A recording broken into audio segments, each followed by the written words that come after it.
Salve, salve, aluno e aluno do 8º ano. Quem é que está aqui na área? Tio Aprígio fazendo aquela perguntinha básica. Tem aluno aí? Espero que sim. Para que a gente não perca muito tempo, produção, vamos lá para o nosso primeiro slide para que a gente possa entender o que é que a gente vai falar hoje na nossa aula. O que é que a nossa aula hoje tem como grande proposta para a construção do nosso saber. Eixo, vida e evolução, tá? O nosso objeto / conteúdo é o sistema digestório. Então a gente vai dar continuidade à nossa última aula. A gente vai aprofundar de forma muito mais precisa para que a gente possa justamente fortalecer o nosso saber. Qual é a habilidade que a gente espera edificar, construir? Compreender, e aí eu vou dividir em 3 momentos, tá? Isso é apenas pedagógico, é apenas didático. O tubo digestivo alto, o tubo digestivo médio, o tubo digestivo baixo e os chamados órgãos anexos, ou para alguns autores, normalmente eles não usam esse termo, mas a gente vai usar só por uma questão pedagógica, tá? Então, qual seria esse tubo digestivo alto, ou digestório? A boca, a faringe, o esôfago, o tubo digestivo médio seria o quê? O estômago e o intestino delgado. Já o tubo digestivo baixo seria o intestino grosso. E esses órgãos anexos estariam incluídos os dentes, a língua, as glândulas salivares, o pâncreas, a vesícula biliar e o fígado. Perfeito? Produção, volta aqui comigo. E eu quero que justamente a gente entenda tudo isso de uma forma que fique o mais palatável e o mais passivo do nosso entendimento mais aprofundado. Queria deixar bem claro uma coisa aqui. Esse momento aqui é um momento justamente de tirar você daquele reino da necessidade para o reino da liberdade. Para que a gente possa intercambiar com outros saberes, né? Saberes que têm a ver com a qualidade do teu alimento, tem a ver com a tua nutrição, tem a ver com a tua qualidade de vida. E nada melhor do que a gente estudar o sistema digestório. Por favor, produção, vamos para o nosso próximo slide para que a gente não possa justamente perder tempo. Então, para que fique mais tranquilo para a gente dividiu esse primeiro momento como primeira parte de quando a gente vai falar justamente desse trato gastrointestinal, nesse trato, o tubo digestório, e a gente vai falar justamente dessas glândulas anexas ou desses órgãos anexos. Então, a gente dividiu, nesse primeiro momento, a gente vai chamar isso aqui de primeira parte desse grande momento para entender o que é o nosso sistema digestório. Então, por favor, produção, vamos para o nosso próximo slide para que a gente justamente possa contemplar isso. Então, a gente vai dividir o nosso sistema digestório basicamente nesses 2 momentos, nesses 2 grandes pilares. O trato gastrointestinal, que seria o nosso tubo digestório, propriamente dito, que inicia lá na boca e tem o seu fim lá no ânus, tá? E a gente vai dividir os nossos órgãos também nos órgãos chamados nas glândulas anexas, que aí eu destaquei aqui as glândulas salivares, o fígado e o pâncreas. Mas a gente podia incluir também aqui os dentes e a língua, tá? E aí, presta atenção nessas informações, porque você vai ver que vai ter grande relevância para a gente entender o nosso caminhar dentro desse saber, dentro dessas informações que vão justamente edificar o teu saber e fazer com que você tenha um repertório intelectual muito mais aprofundado. Por favor, produção, vamos lá para o nosso próximo slide, tá? E aí, só lembrando para você, quando eu falo do tubo gastrointestinal, eu incluiria aí a boca, a faringe, o esôfago, o estômago, o intestino delgado, o intestino grosso, tá? E lembrando que aí a gente poderia também incluir aqui, dentro do intestino grosso, o reto e o ânus, porque tudo inicia onde? Na boca e finaliza lá no ânus. Já quando eu falo das glândulas anexas, ou se eu quiser ampliar os órgãos anexos, na boca teria que destacar aqui os dentes, a língua, tá? E também as glândulas salivares. Não deixando de falar também do fígado e do pâncreas. E no fígado eu posso também destacar aqui a vesícula biliar. Volta aqui comigo, por favor, produção. Então, topograficamente, essas informações são extremamente relevantes para entender o sistema digestório. Perfeito, gente? Então, vamos agora ao que interessa para a gente justamente fortalecer esse saber. Para que você não seja maltratado pelo cachorro malvado. Ou melhor, pelo monstro malvado da ignorância. Produção, nosso próximo slide. E aí, a gente vai falar um pouquinho sobre a boca. Então, o nosso sistema digestório teria início justamente na boca.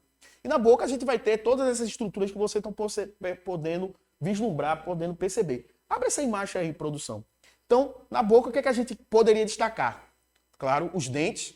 Os dentes têm uma função super relevante para dar início no processo digestório, porque ele tem que pegar aquela macromolécula a partir do recrutamento dos seus nutrientes, dos seus alimentos, a partir da quebra dele pelo processo da mastigação. Então a gente vai ter os dentes que a gente chama de incisivos, os dentes que a gente chama de caninos, os premolares e os molares. Então esses dentes vão ter a função justamente de cortar, de rasgar, de macerar, de mastigar esse alimento para que ele fique apto para a formação do bolo alimentar. A gente tem a língua, que a língua também vai ter a função justamente de fazer essa mistura ficar o mais adequada possível para a formação desse bolo alimentar.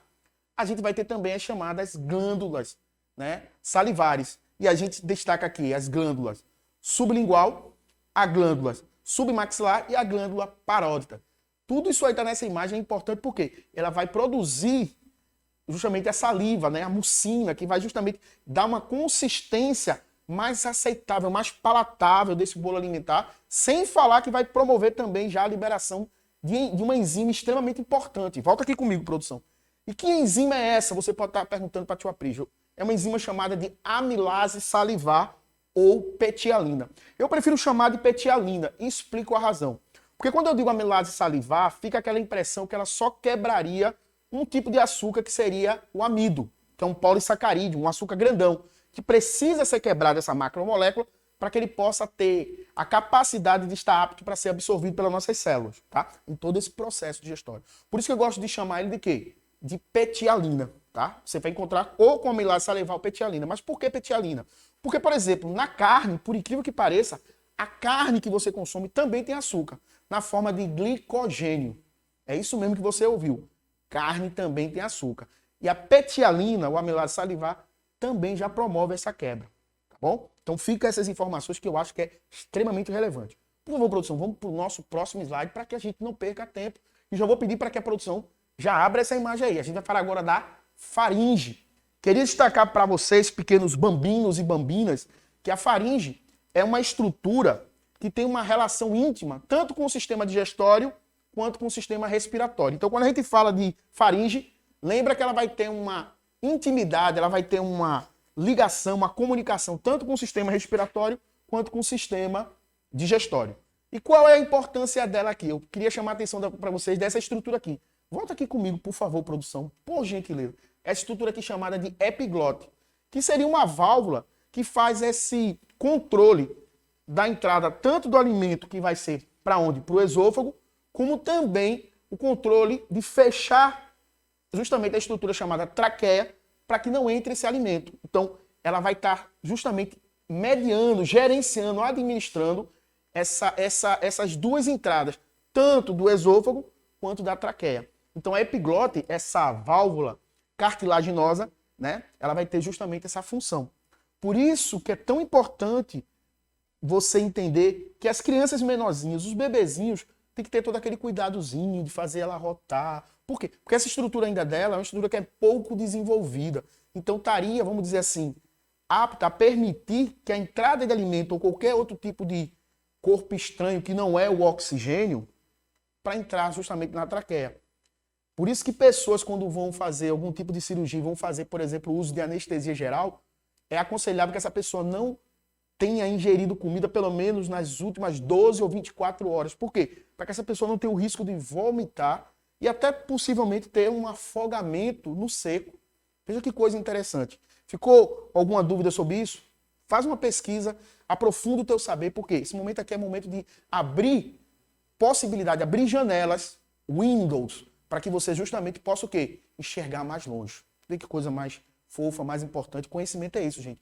É para gerar novas possibilidades, gerar inquietação. Por favor, produção, vamos para o nosso próximo slide para a gente não perder muito tempo, não. E aqui, o esôfago. O esôfago é como se fosse um tubo. Abre essa imagem aí, por favor, produção, para que ele possa visualizar isso com mais precisão. É um tubo. Esse tubo é musculoso, é um tecido muscular liso, não depende da minha vontade.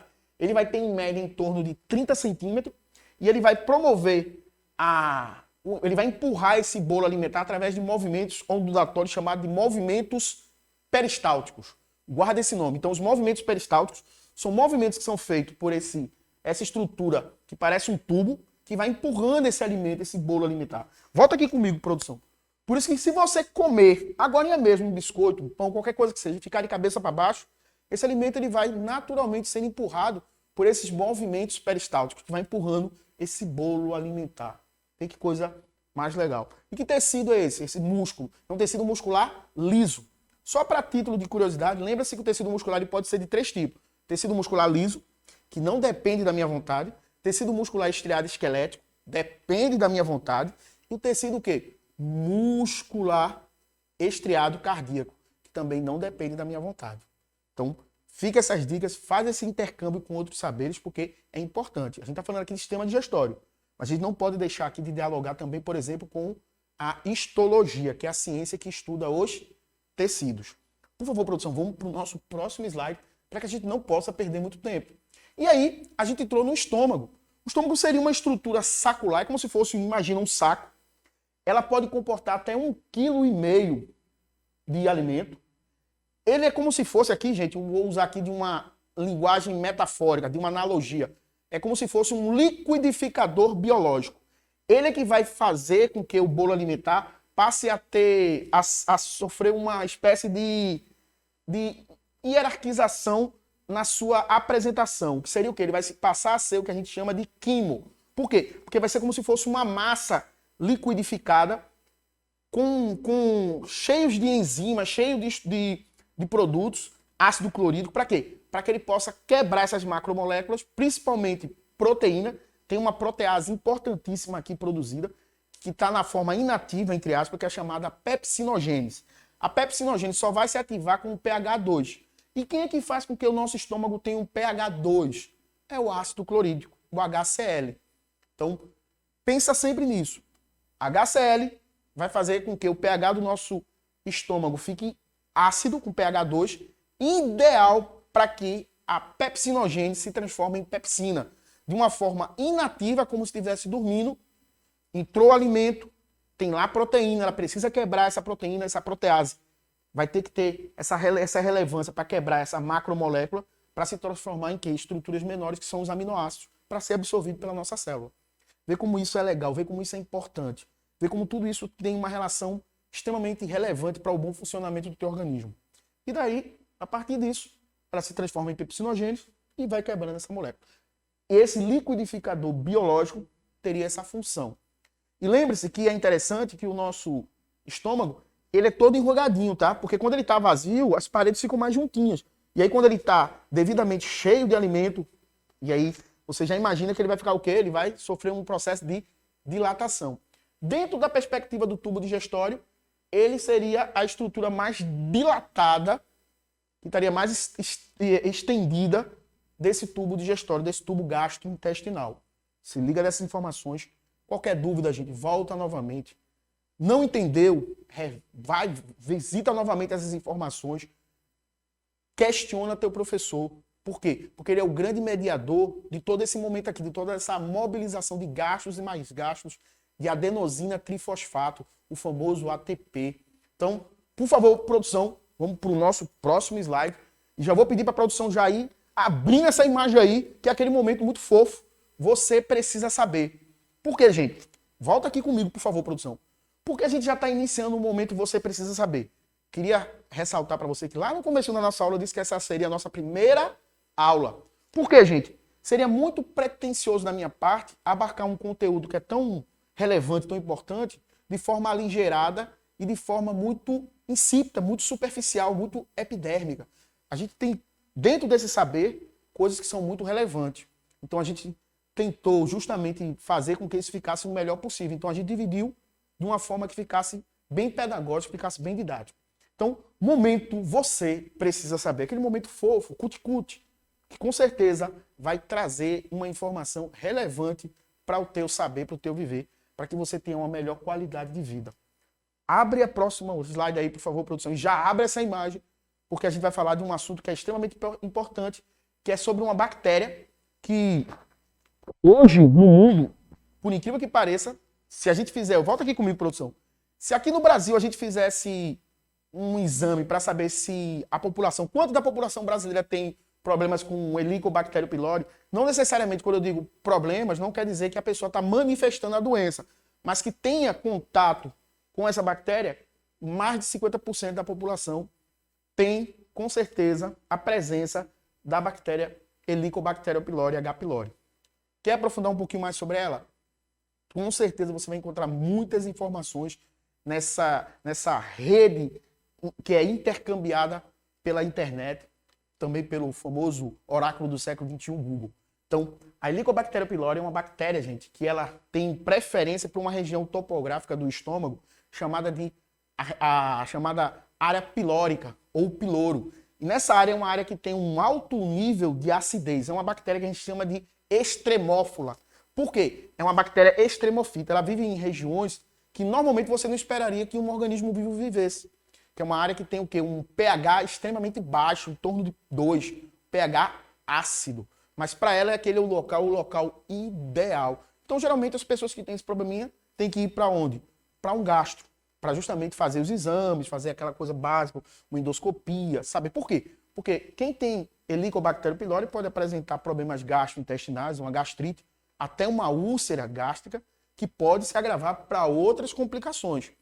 Mas, enfim, o que eu quero chamar a atenção de vocês, como é importante para a área médica, e aqui fazendo aquele intercâmbio que é saudável, né? Aquela visão interdisciplinar e transdisciplinar, como esse saber biológico, vai ter uma relevância gigantesca. Então, entender que essa bactéria aqui, que ela tem uma importância médica, por quê? Porque quem tem ela, e ela se manifestando, ela pode causar problemas muito sérios. Então, a gente geralmente tem que fazer esse exame para usar medicamentos que são chamados inibidores da bomba de próton, com alguns antibióticos. Aí vai ter a claritromicina, a eritromicina, a amoxicilina, o lanzoprazol, o omeprazol, o pantoprazol. Mas lembre-se que tudo isso tem que ser devidamente recomendado por quem? Por um médico, um profissional da área de saúde, um médico que tem uma relação íntima com o estudo do sistema digestório, que é o gastro. Tá certo? Então, por favor, produção, vamos para o nosso próximo slide para que a gente justamente fortaleça, para mais ou menos a pessoa entender quais seriam os sintomas causados pela Helicobacter pylori ou H. pylori. Geralmente, não por essa ordem, tá? Eu vou começar de baixo para cima, da direita para a esquerda. Então, dor abdominal, formação de gases, o famoso flatulência, ou famoso PUM, falta de apetite, inchaço, arrotos e vômitos. Se você estiver apresentando, não necessariamente todos eles, mas pelo menos 2 ou 3 deles, acende já a luzinha amarela. Perfeito? Então, produção, para que a gente não perca tempo, vamos para o nosso próximo slide. E aí, é as nossas referências bibliográficas. Abre essa imagem aí para a galera ver. Volta aqui comigo, produção. Coloca o próximo slide aí, que é para justamente a gente poder registrar aqui. E aqui eu vou pedir, produção, foca aqui em mim, deixando aqui registrado. E eu gostaria hoje de trazer à luz uma colocação feita por Guimarães Rosa que diz: mestre não é aquele que o tempo todo ensina, mas que de repente aprende. E aí, dito isso, vem aquela máxima, quase que um mantra. Nós não viemos aqui para construir muros, mas sim para construir pontes. Cheirão enorme. Tchau, tchau. Tchau, tchau.